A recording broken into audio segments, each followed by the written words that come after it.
everybody, and thank you so much for watching. This is the Vuyo show coming to you live from New York City. I am your favorite global darling, Vuyo, and we have a very special episode that we've lined up for you today. As you can see, I'm sitting on the chair very comfortably because I have a very special guest in studio with me. I'm super excited. Been waiting all week for this moment, and I hope that you are ready to, of course, experience this conversation with me, because it's going to be a good one. So wherever you are from around the world, please sit back, relax, and enjoy the next couple of minutes together with me and our very special guest. Give him a round of applause, everybody. The one and only Lucky Church. Oh, that was beautiful. You need to carry you with me and introduce me everywhere. Everywhere you go. Yes. How are you doing? I am doing great, and I'm just blessed and honored that you saw something in me to have me on your wonderful show. So thank you. Man. No, thank you for coming. I know you traveled a far and long way to be with me this afternoon. Yes. How are you feeling that you've just arrived in the city? Are you feeling good? Yeah, I feel great. I mean, I knew I was coming somewhere that would feel like home, because you've been so lovely since we met. And I feel really good. You know, no complaints. I'm alive. I'm breathing. So what is there to complain about? I love that. And speaking of how we met, very interesting story. We met quite recently at David Tlale's New York City launch of his showroom. Yes. What was that experience like for you? I mean, before we get into the depth of this conversation, but just in general, how was that event for you? I mean, David Tlale is a very close friend of yours. Yeah, very close friend, and it was an honor to see his dream come to life right before my eyes, and to be able to play a part in that with him. We've been friends for years, but I remember he would always tell me, you know, you need to come to South Africa, you need to see what I do, and because, you know, we were just friends, so it didn't matter what he did or who he was for me. And I remember last year, me and my brother Cordell went to see him for his 20th anniversary show. Yeah.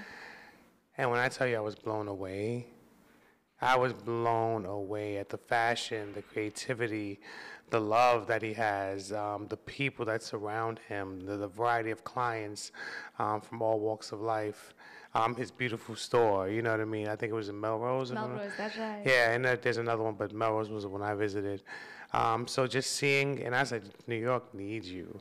And at that point, it wasn't like, you know, just come do it. I was like, no, New York needs that breath of fresh air from a man who just really understands how to dress people and how people should look good, how to make them feel confident and beautiful. So, and he actually took me out of my comfort zone and made me start wearing things that I never imagined that I would wear. So to see him finally open up his atelier and his showroom here, it's an honor. Oh, man. And how did you guys get to meet? Because I mean, David Tlale is one of those people. I was saying when we were at the showroom, and I was like looking at him, I was telling my friend, I was like, in South Africa, it's very rare to be able to meet celebrities so close by and be able to kind of have conversations with them in that capacity. So for you, how did your relationship with David Tlale or that meeting come about? That's a great story, because David and I were invited to a dinner by a mutual friend, Elliot Carlisle. So he said, come out to dinner, I have some people I want you to meet. And Elliot's one of those people that if he tells you to come out, it's always usually great people to connect to and just meet, and it's a vibe. And me and David ended up sitting across from each other. Nice. This was years ago, before the pandemic. And we hit off the conversation instantly, because I loved his glasses. I was like, oh my God, your glasses are amazing. And he was like, you too, sir. You know, and we were just going back and forth, and the rapport was so effortless that we bonded almost immediately. And then we kept in touch and decided we were going to work together, built a friendship. And I introduced him to some of my friends and family, who I said, my friends will buy your stuff. Like, because, you know, just because somebody's your friend, you can't expect them to give you things. So I made sure I poured into him and got people to him that would support his business. And then from there, it was on and cooking. I I love that, and I think that's the kind of, I think those are the types of relationships that are industry, but not only just industry, but have some depth to them, right? With Yes. just the way in which how you guys met. But what's your story? What's your journey like, Ben? I mean, you are one of those people in the industry that is highly respected. Thank you. Thank you. In the entertainment and the PR space. What led you into this world? I mean, it's a mammoth of an industry. It has its highs, its very, very lows. Yes. But what drew you to it to be like, I want to get into that? You know what's funny? It was accidental. Even though I don't believe in accidents, I believe life kind of pulls you in the direction of the things that you're supposed to do, and everything is purposeful. Yeah. You know, so I was in a rock band for years, traveling the world singing, before I lost my voice. And my brother was running a company, helping to run a company called Lizzie Grubman PR and Management. And Lizzie is one of the most famous PR agents from New York, and management. And he needed some help one day. He was like, why don't you just come down to the office and hang out? And I was like, let me see. And I went down reluctantly, just because I was being lazy that day, just to be honest. But this is also a good point about how showing up for yourself can be really beneficial if you just show up. So when I got to the office, they had a unique problem trying to get into a show, and it just so happened that I knew the right people to get into the show. I was like, I know this head of security, I know this person, made a phone call, got the team in, no problem. And this is not something that she couldn't do herself, but she was I think she was testing her team to see if they could figure it out, because Lizzie can make one phone call and get into anything she wants. And then she went to my brother, Free, shout out to Free Smith, aka Free the Dreamer. She was like, Free, who is this guy? He said, this is my brother. His real name is Walter, but everybody calls him Lucky Church. And she looked at me and just looked me up and down. I was like, and walked away. I'll never forget that. I thought she was mad with me. But before we left the office that day, she came back and said, you see that desk over there? That's yours. And I was like, and I didn't even come there for a job or anything. I just was doing, going to visit my brother, see what he was doing, see how I could help him. And it turned into an opportunity.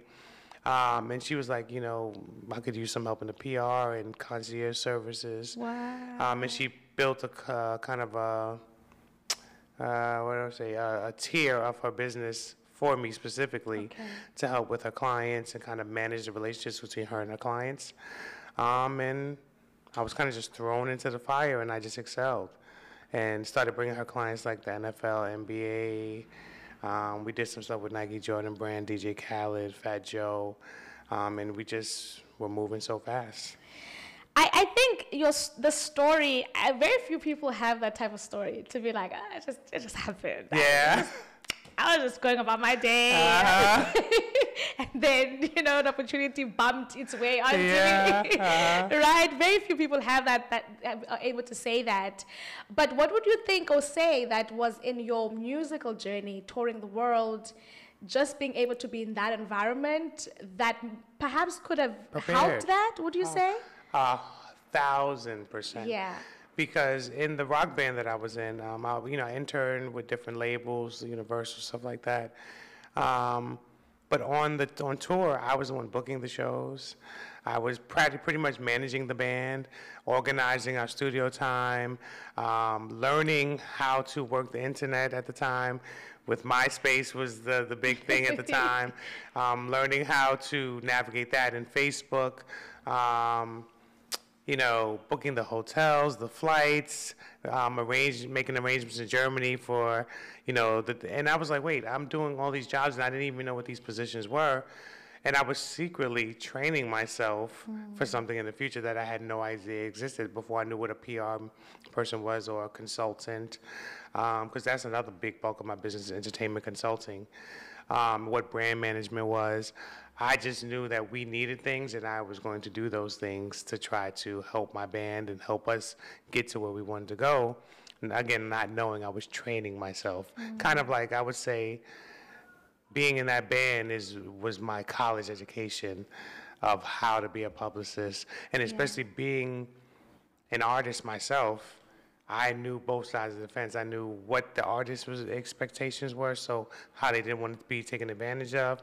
And then I also know from a business perspective of what needed to be done so that Yeah. they could excel and get to the next level.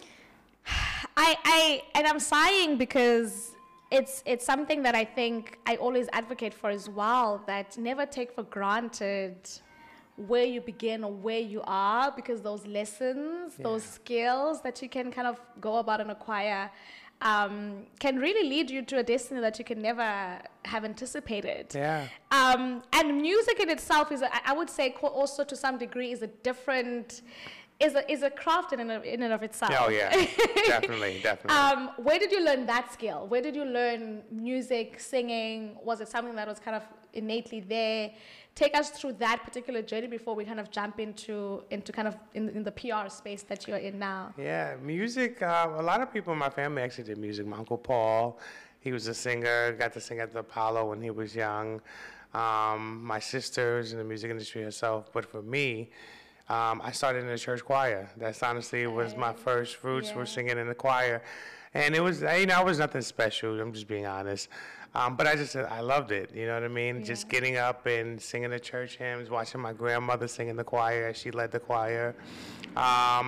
And then after leaving, I didn't really leave church, but I started making groups, boy band groups kind of with my brothers. Shout out to Danny and Christian. We were all in this group together. We thought we would be the next Usher or whatever. We didn't know what we were doing, but we loved it, and I would put the performances together, and we would do dance moves, and I was always in the Jamaican dance troupe, so I danced as well. I did ballet for a little bit. Lucky. Most people don't even know that about me. They say in Africa, multi-talented. Yes. And shout out to Charlie Randall, who was my music teacher in junior high school. Probably the biggest inspiration in my musical career. Because I was going through a lot at home and struggling, but he showed me that music could be an outlet. And there was times where I would want my family to come support me, come to the shows, and they didn't come. And he could tell it really deterred me and made me stressed and made me not want to do anything at all. But he would push me and say, hey, play this instrument, play the violin, play the cello. And I would learn and play the stand-up bass. But just knowing that one person believed in me gave me the motivation to find a way to actually end up learning that the belief of oneself is probably the most important. You can't always depend on people to believe in you. Excuse me for knocking the mic. You can't you can't wait for people to just believe you and give you the motivation. You have to kind of find a way to lift yourself up, even though you're going through drama and things in life that can be very difficult. But if your passion and your heart can help you pull through, that's what's important. What about our industry? Do you think enables it to be an outlet? I mean, very few times we'd hear someone who's in IT, for example, say, oh, it's my outlet. My work is my outlet. Or someone, in, I don't know, archaeologists. But for us as creatives, there's something kind of magical in how it's intertwined to our emotions and how we process life and all of those types of things. What do you think is in it, in creativity, is in art, is in music, that enables us to use it as an outlet? I think it's the storytelling, even if it's unspoken, even if it's just music where you just know words, the emotion of it all. And it allows us to connect in a way where we can share emotions, stories, and things that show us that we're more connected than we think. And I think that is the root of what makes us as creatives kind of leaders in all industries. And I also know that there are some people, like you said, people who are in tech, they may not feel that certain way, but sometimes numbers are what inspire you. So you may be in tech because the numbers just give you a thrill, or and there is a creativity to it too, or just putting together a system, building a computer from scratch. So I don't think other industries realize how much they tap into their creativity just because of what they do. So I think everybody in their own right is a creative. Yeah. And when we tap into those things, that's when we see the best of ourselves. I love the way you put it. Every one of us has an element of creativity because we are all some shape, form, or way creating something. Yeah. Either experiences, we're creating moments, we're creating things. So I love that. Yeah. There's a creative in all of us. And I'll share with us. So the music element happens. You get to travel the world. I remember hearing Kelly Clarkson kind of speaking about how this is a gift that we have. It's an innate gift that when you kind of think about, you feel so blessed to be able to have a gift, and now being able to go around the world and share that gift is something different, right? What about touring was uniquely special for you, being able to go to these different countries and meet all these different people that you'd say is different from being in a studio and recording a song? Yeah. I'll never forget the very first big tour we did, which was in Germany. And I'm just talking about personally for my band. Yeah. And I remember coming off the plane, because this is before we knew that we had a song that was even noticed over there. It was, we were here in New York and walking the street, and people didn't know who we were.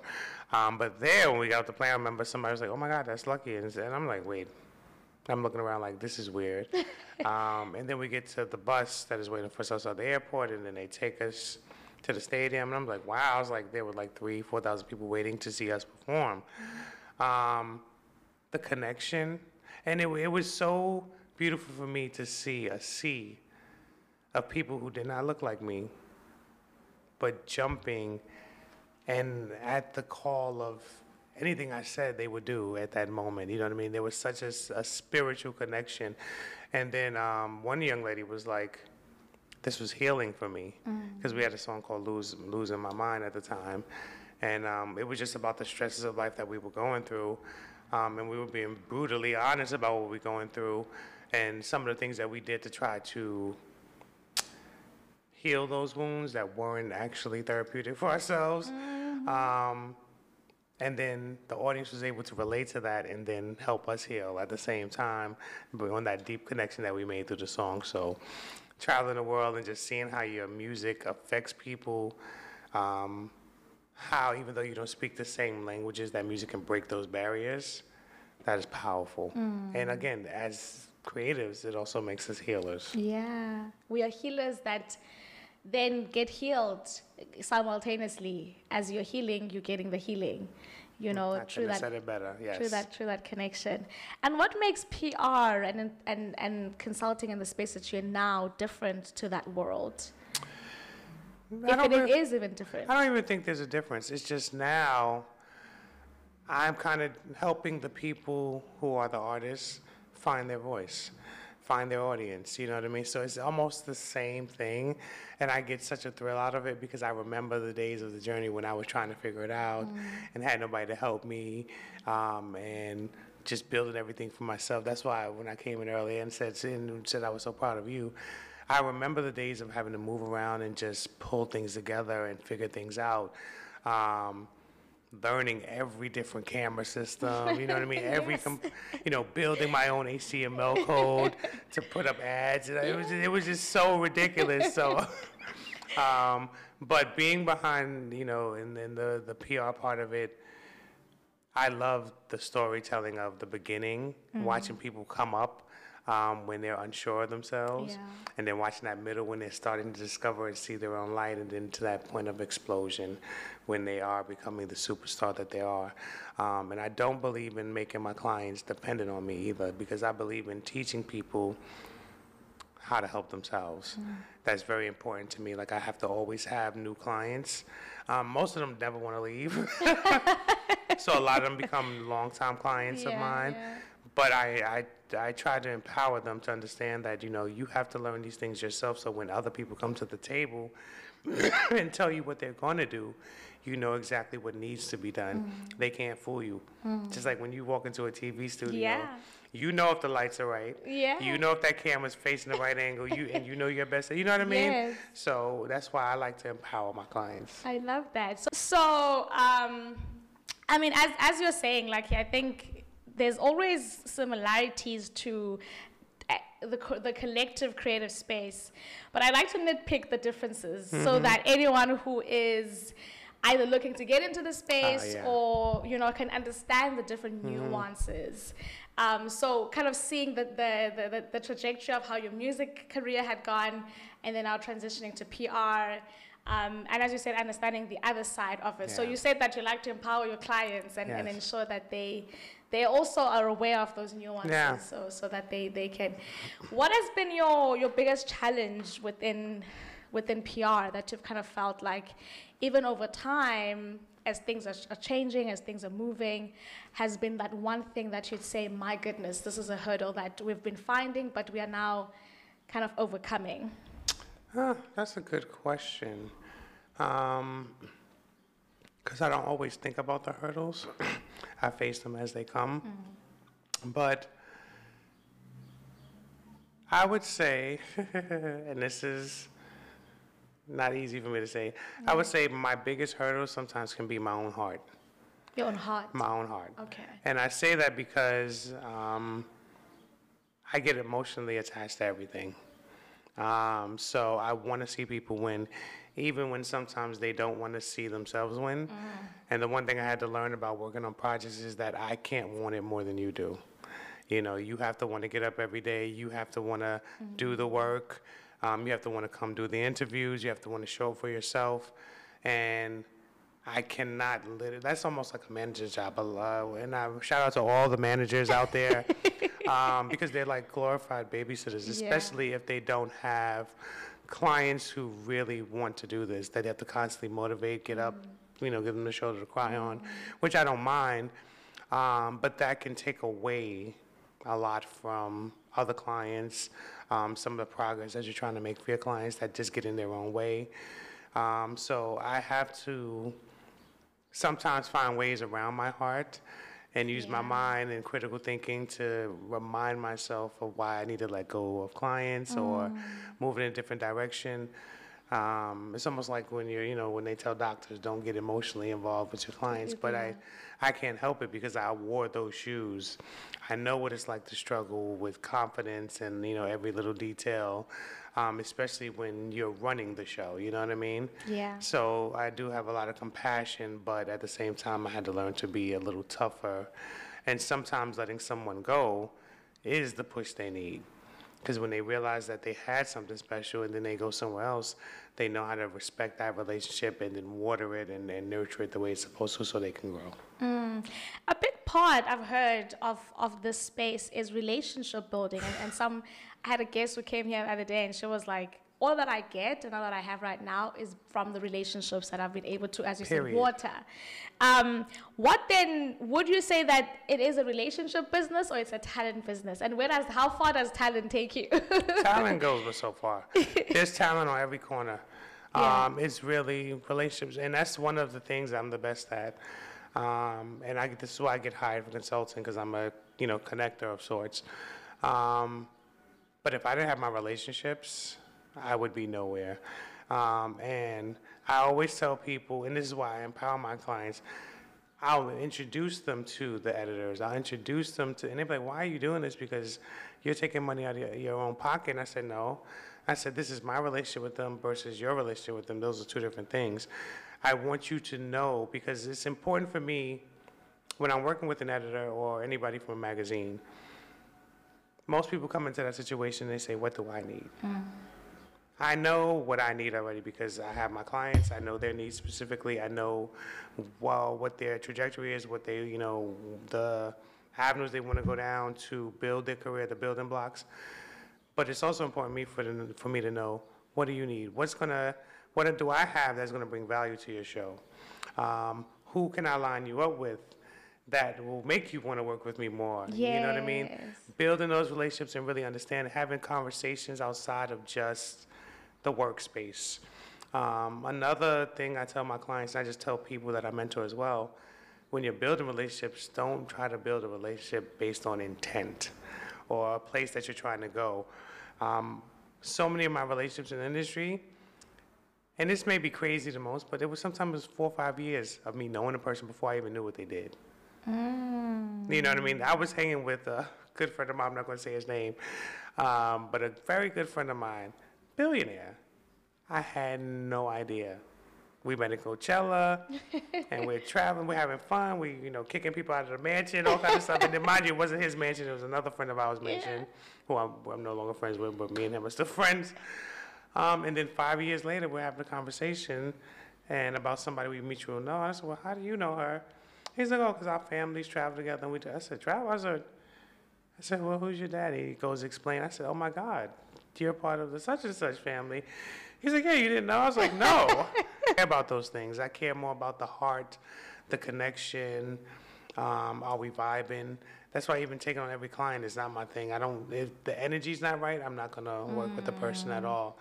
But again, and I consider myself a master relationship builder, and it's because I don't try to build relationships, I just connect with people.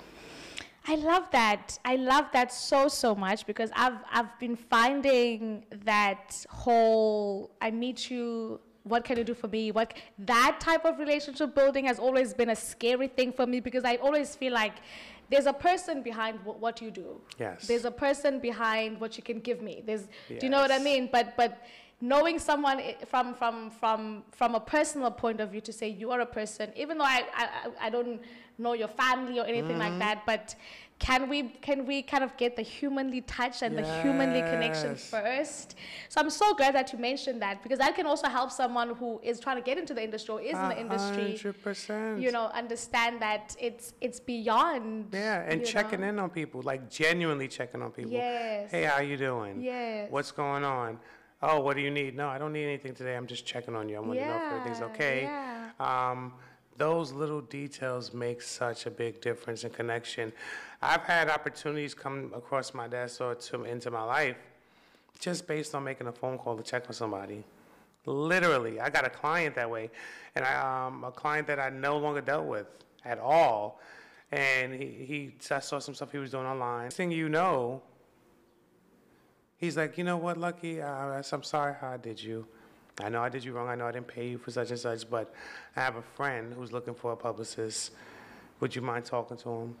And that person that he introduced me to is now one of my biggest clients. So, man. So even a bad relationship that went left, because I watered it and still cared genuinely for that that person. We didn't do business no more, but as a person, I still showed him love, and then he poured back into me. And that's what we need more of in this industry. Yes, we do. So, I mean, we kind of, the idea of relationship building, relationship sustenance, and just making sure that you're watering. I love the word that you use, watering the relationships, because if it's not watered, it will run dry. And when it runs dry, then we don't want that to happen. No. So I'm so glad that you touched base. I mean, you've had an incredible career in the PR space. I know online had spoken about how you are one of the most impactful people for the year 2024. What do these accolades mean to you? And if you can share some of them as well. Confidently so, unapologetically so. Yeah. If you just put it on the table, some of the amazing things that you've done in the space. I mean, well, the E-News was such an amazing surprise. And too recently that people would kill me if I didn't mention, especially shout out to Pilar, who is actually my personal publicist, who gets on me every time when I don't talk enough about myself. Pilar Scratch, love you. But she would tell me to talk about my doctorate degree, which I got my honorary doctorate in entertainment management, which was a blessing. I got the Lifetime Achievement Award from the White House, from President Biden.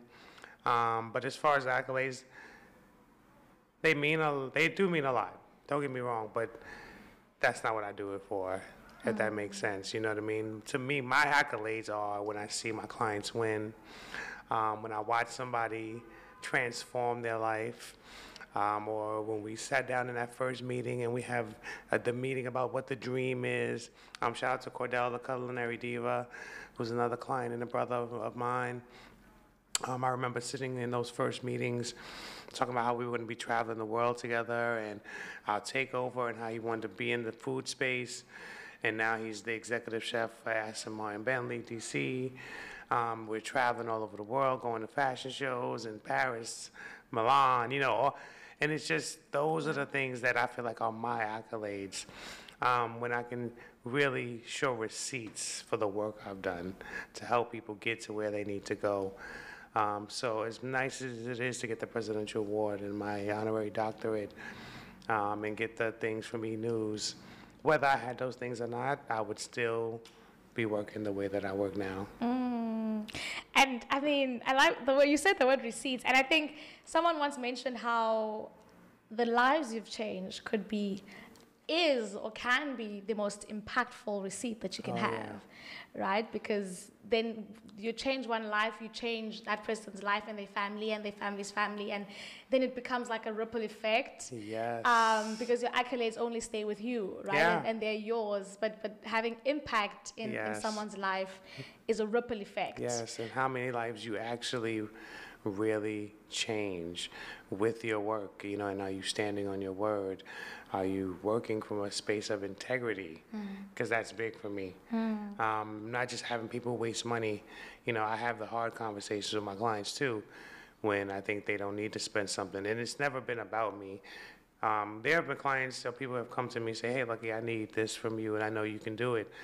And I'll say, yeah, I can do it, but I know somebody who could do it better to get you exactly where you need to go. And then they'll go hire the person that I suggest and then still come back and hire me. Say, well, can you manage the situation? Can you oversee it? I'm like, all right. So being a man of integrity also is extremely important. Or a woman of integrity. Yeah, the principles, those kind of principles that hearing them from someone like yourself then can help someone then say, okay, if someone who has this amount of accolades and someone who's in this position can say the importance of those principles, that means that I should apply them as well and apply them into what I do beyond just the talent. Because, because it's a talent-driven industry and space, most times people believe that if I have the talent, then that's enough. Yeah. That's and it's enough. Definitely not in these days. Yeah. You have to know how to market yourself. You have to be willing to do and I'm going to talk about this tonight at the panel discussion I told you I'm going to, but people think they can just throw something on social media one time, and if nobody gravitated to that one video, it's like I give up.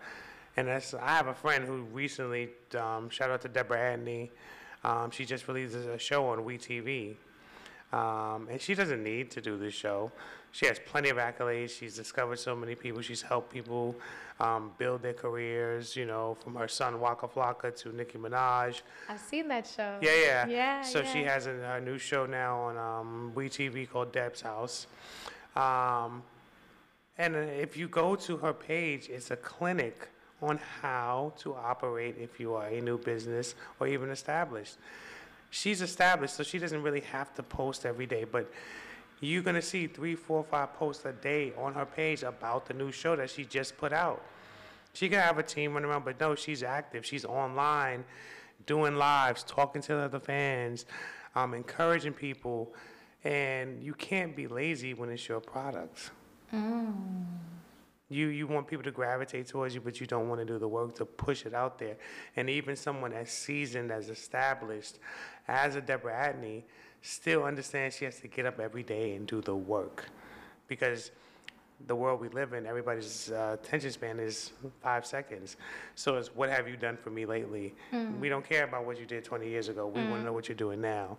And she lives by example. I saw the trailer for that show. Oh, yeah. It's got everyone talking. Yes. and it's become a rave hit.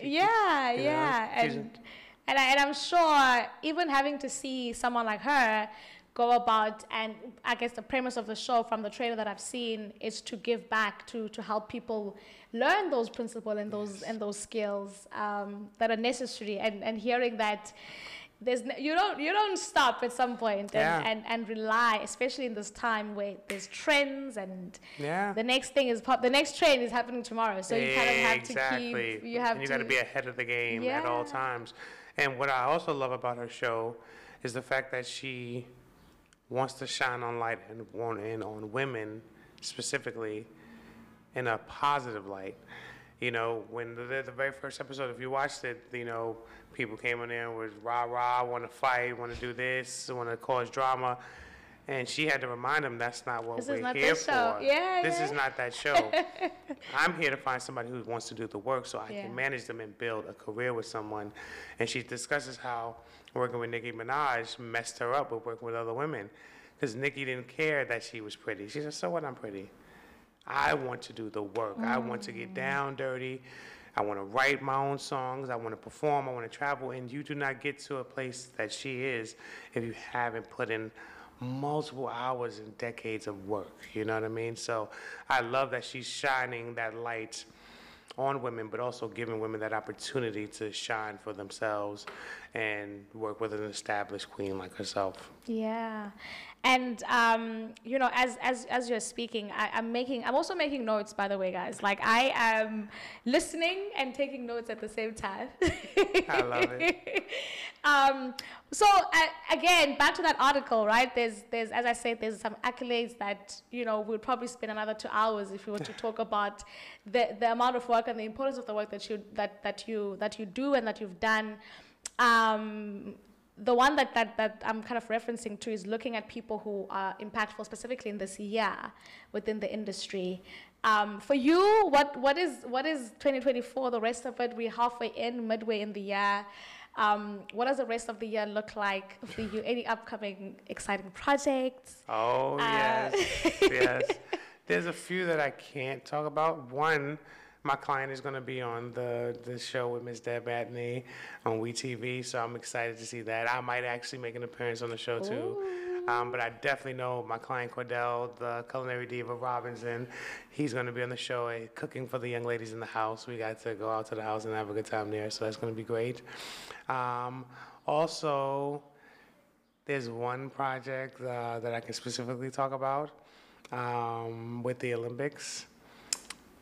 Now that's a big one. Yeah, I mean, and the way that project started is, again, the reason why I work with my clients and the reason I love what I do. Because a lot of times, you know, working with somebody who's fresh in the game is one thing, and you help them discover and find their way. But sometimes you get clients that are already kind of in an industry, they're well known, and helping them rediscover who they are or even just tap into what they already have. One of my clients, Sonia Richards-Ross, 4-time Olympic gold medalist in track and field, has won world championships 10 times over. Just a brilliant businesswoman, mom. Her husband's also accomplished, a football player, Aaron Ross, who won 2 NFL championships with the New York Giants.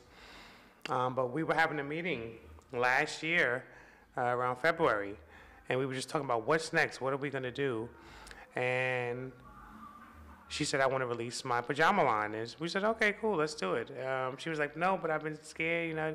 I was like, let's just do it. The word, you know, I said, let's just jump into it and see what happens. She said, I want to release it for Christmas. And I said, oh my God. I said, that is kind of quick, but we can make it happen. We pulled the team together, built a successful line, knew that we were releasing in October of 2023. But in the mid of working that out, we were like, okay, once Christmas passed, what's next? You know, we can do Valentine's Day. We can do so many other things, Mother's Day. Mother's Day, yeah. And then I was like, wait a minute. I was like, the Olympics is next year. And I was like, why don't we do pajamas for Team USA? Wow. And she was like, oh. She's like, that makes nothing but sense. She's like, but I have to get that approved. But I said, well, look, I said, the worst they can do is say no. Yeah. I was like, put it out there. Let's talk to them and see what they say.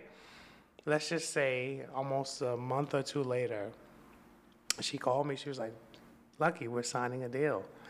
I'm going to be the first female black-owned business, black female, to own the license, to co-own the licensing rights to Team USA and be able to license the rights to use their logo and give these pajamas to the Team USA athletes.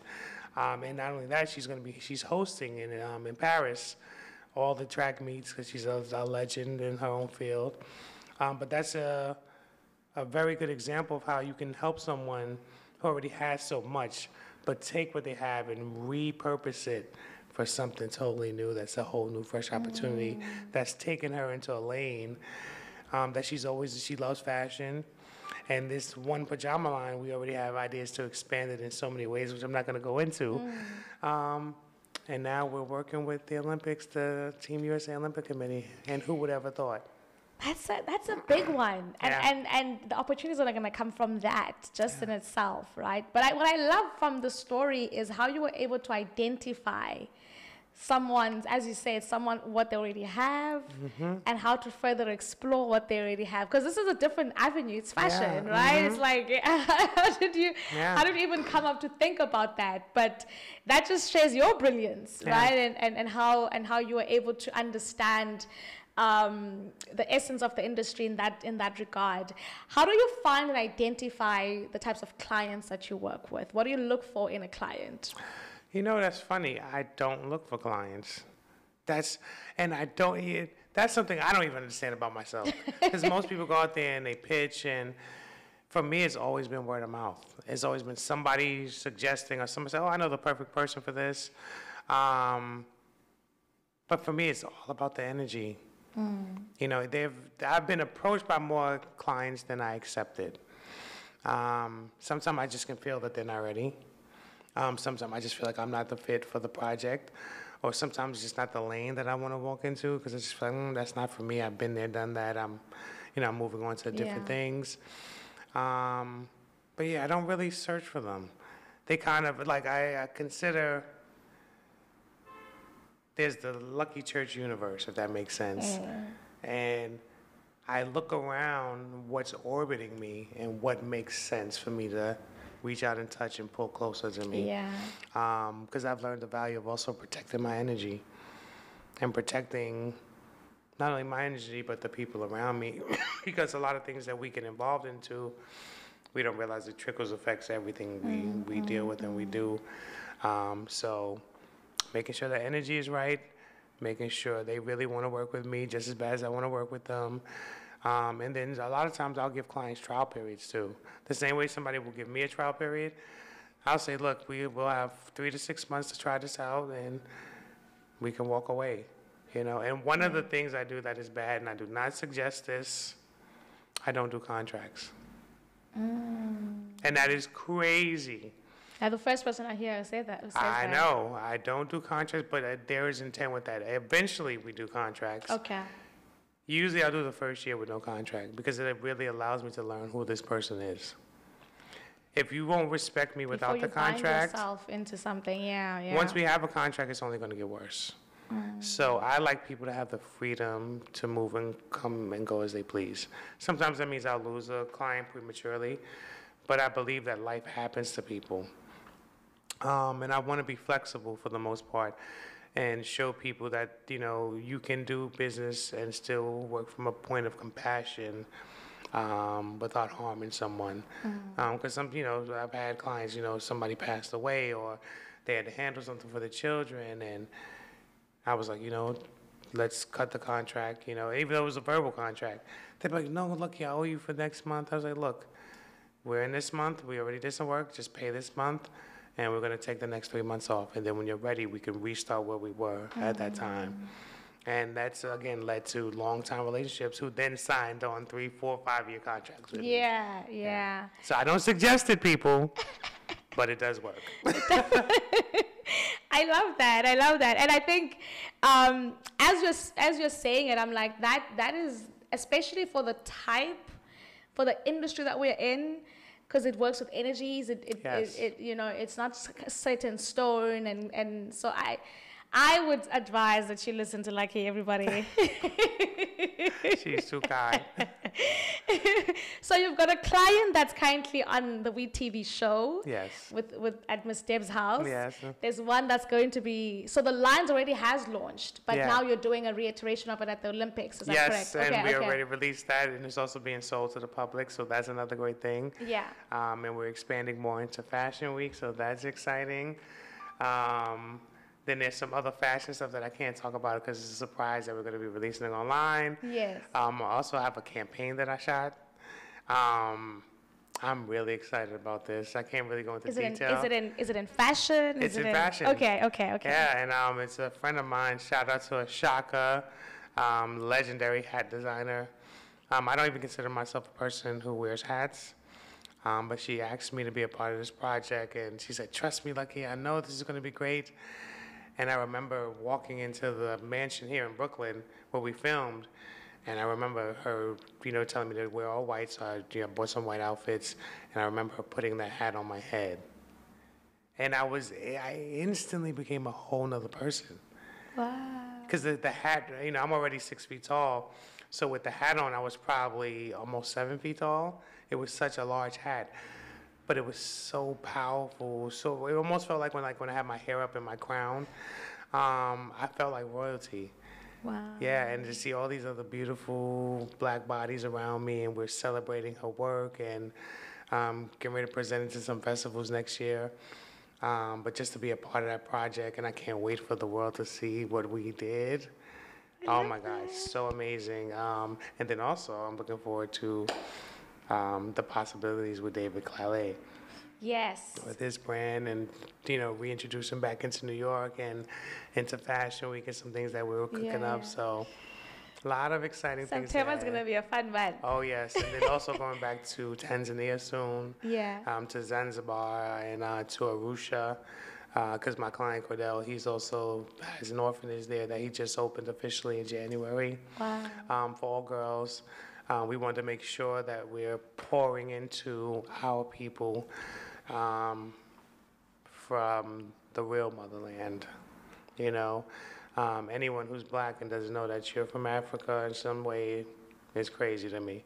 But we just wanted to do our part back home. We have a full team back there that's running the facility for us. And we're taking cues from the young ladies, which is something I don't think a lot of organizations do. They come with their doctor and they come with whatever they think they're doing at home that should be done for them. And they don't talk to them and say, well, what do you want to know? What do you want to learn?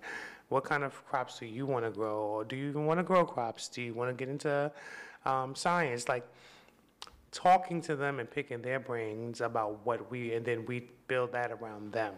Yeah. And then set up curriculums that fit the needs of what they actually are interested in, so I'm looking forward to that as well. Very busy you are. Yes. Lucky. Very busy, but it's all exciting busy, and Yeah. I always love busy, because sometimes busy is like seeds that you plant. Yes. And then out of the busy comes a certain fruits. Yes. So there's fruits that are coming. As you said, there's all these different campaigns. I'm looking forward to seeing that Olympics, Oh, yes. pajama, sleepwear line, and the US representatives then being in Yes. something that you are part of. I mean, Yes. that's just beautiful. Yes. The line is called Coordinates. Okay. By Sonia Richards Ross, and you can find it at shopcoordinates.com and on Instagram at shopcoordinates.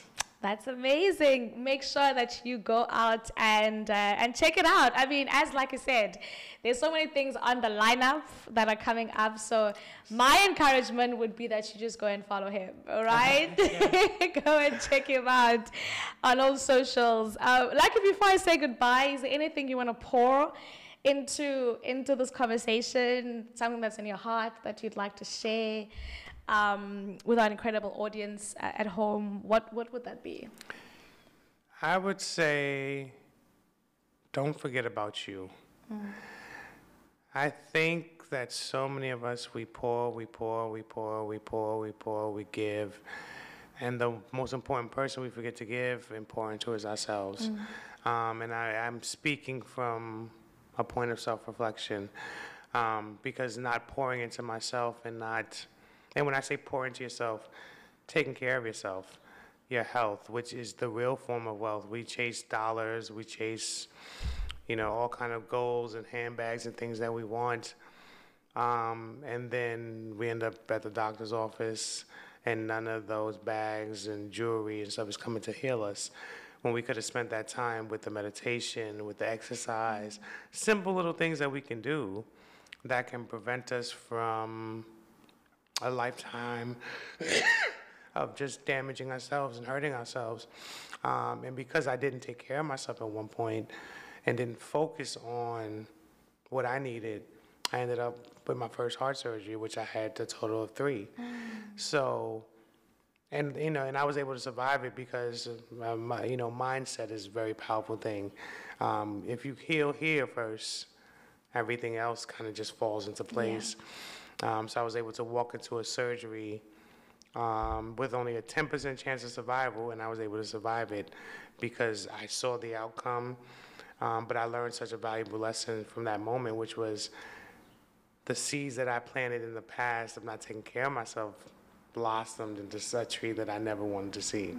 You know what I mean? So there's so many ways that we're planting, but are you planting what is right for you, what is going to really make you grow, which is going to help you succeed, which is going to develop your mental health just as much as your physical health. So just remember to pour into yourself, love yourself, trust yourself, and on top of trusting yourself, trust your journey. Because no matter how bumpy the road gets or how difficult life may seem, if you learn to find the purpose in every bump, you'll grow faster. I'm so glad you're still here with us, Lucky. Yes, I'm honored. I'm so glad you're here with us. And I think that's such a powerful message, one that I'm hoping will resonate within the hearts of people that are watching, and learn from not only from this element as you're speaking about from a health perspective, but also just from a journey perspective as well, and those principles and those lessons that you really unpacked on the table today. You really gave us so many different nuggets from various angles, from music, from PR, from life in general, right? There's so much that we're able to just catch up on, and I said this felt like catch up for me. It really did. More than anything, like I don't even see the cameras here. It's just me and you in this room. Me and my old friend. I feel like, and that's funny because when I met you, I felt like I knew you. Yeah. Because you're so warm. And let me tell you something about this beautiful young lady. If I could clone her, I would. You can't teach the energy and the vibes that you give off. You know what I mean? That's a gift within itself. So thank you for just being you. Thank you. Thank you so much, Lucky. Doctor. Yes. I will say it correctly, okay? It's I'm still getting used to that. Dr. Lucky Church, ladies and gents, who gave, this was an incredible episode. We both dressed in black. We didn't even plan it. Yes. It just happened, and we were discussing while we were off air that this is our favorite color. Telekinesis, yes. It's our favorite color. So now every time you call me for something, I call you, that's our color. Exactly. So whenever we are together, that's black our color. every time. And next time I'm wearing complete black, because now that I know I'm in someone who understands it like I do. Yes. This is it. But thank you so much for spending your afternoon with me right here on the Vuyo Show. Hopefully you're gonna come back and join us again and again and again and again and again and again. Gotta get some of my clients on the show too. Of course. So thank you so much. We'll be watching. I'm gonna go after this. I'm gonna go watch Miss Deb's house. Yes. Because of this conversation. You're gonna enjoy it when I tell you. What episode can we expect you on? I don't know exactly, so watch the whole season, and hopefully you see me. But you'll definitely see my client, Cordell Robinson, and his beautiful getup. I can't even describe it because when y'all see it, it's crazy. Yes. And what he does for the ladies is incredible. I love it. Ladies and gents, Dr. Lucky Church. If you had a studio audience, the round of applause would be epic right now. We'll clap together, yes. We'll clap together. Oh, man. And that is all we have in store for you guys today, right here on the Vuyo Show. Thank you so much for watching. Thank you so much for tuning in. We're going to continue giving you these incredible conversations because that's really what the show is all about, making sure that we pour into you, as Dr. Lucky said, that as we're pouring into ourselves via this conversation, we also hope that it's pouring to you at home and you're learning a thing or two as you're on your journey to greatness, right? We'll see you on the next episode. Me, Dr. Lucky, it's goodbye and have a fantastic day. Mwah. Oh, we did that together. Yo, me a soda. That was so good. And then the lights go. I know, that's so good. That's so good. It's like, no, it's like. That's so cool, yeah, yes.